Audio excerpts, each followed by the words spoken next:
Quand on ne change pas pour les gens, on change pour soi-même.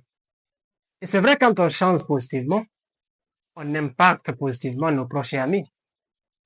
Alors, si tu arrives à mettre en pratique ces habitudes dont je vais te partager ici dans cette vidéo, dans les prochains 21 jours, voire un mois à venir, tu seras méconnaissable. Et si ces habitudes ont pu changer, moi, ma perception de la vie et des choses, et des millions de personnes, alors pourquoi pas toi? Installe-toi très bien et nous allons commencer. Mais avant de commencer, si c'est ta première fois de visionner mes vidéos, n'hésite pas à t'abonner, de me laisser un avis dans les commentaires et surtout de partager la vidéo pour que d'autres puissent en bénéficier de ces précieux conseils de développement personnel et de finances que je donne sur ma page chaque jour, chaque semaine. C'est gentil de ta part. Alors sans plus tarder, la première habitude dont je vais t'inviter à mettre en pratique dès maintenant dans ta vie, c'est le fait d'accepter de sortir de sa zone de confort. Je me rappelle au mois de novembre dernier, lors d'une conférence de mon frère, Karamo Sangari, il disait ceci. Acceptons de sortir de nos zones de confort. Allons affronter nos croyances limitantes. Beaucoup de personnes stagnent dans leur milieu aujourd'hui parce qu'ils ont ces croyances limitantes qui les empêchent d'avancer. Imaginons aussi que tu aspires à être un chef d'entreprise. Va dans des endroits où tu peux te rencontrer avec des chefs d'entreprise. Observe leur démarche, observe ce qu'ils font, et reproduis la même chose, voire même améliore. Ainsi tu verras, les choses vont vite changer autour de toi. La deuxième habitude dont je vais t'inviter dès aujourd'hui de mettre en pratique dans ta vie, durant les 21 premiers jours à venir ou un mois à venir, est le fait de te lancer dans la lecture des livres.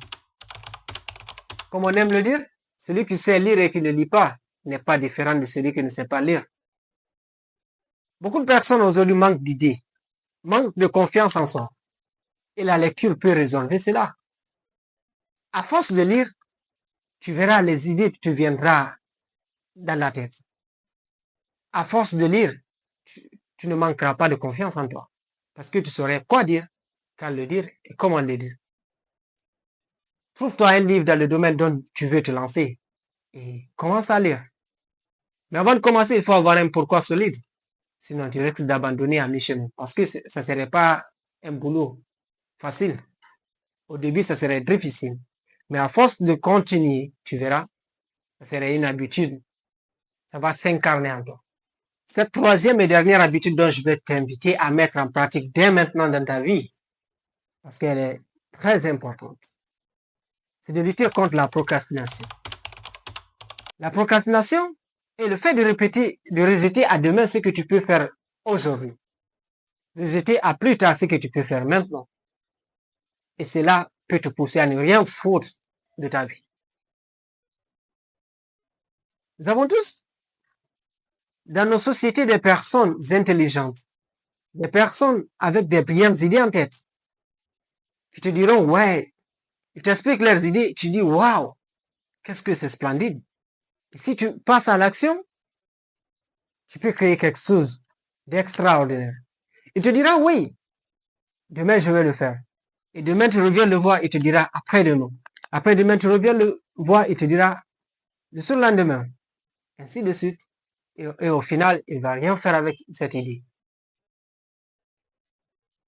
Comme l'a dit Thomas Huxley, le grand but de la vie n'est pas le savoir, mais le fait de passer à l'action. Alors, quelles que soient ces brillantes idées dont tu as en tête, si tu ne passes pas à l'action, maintenant, tu ne vas rien faire avec.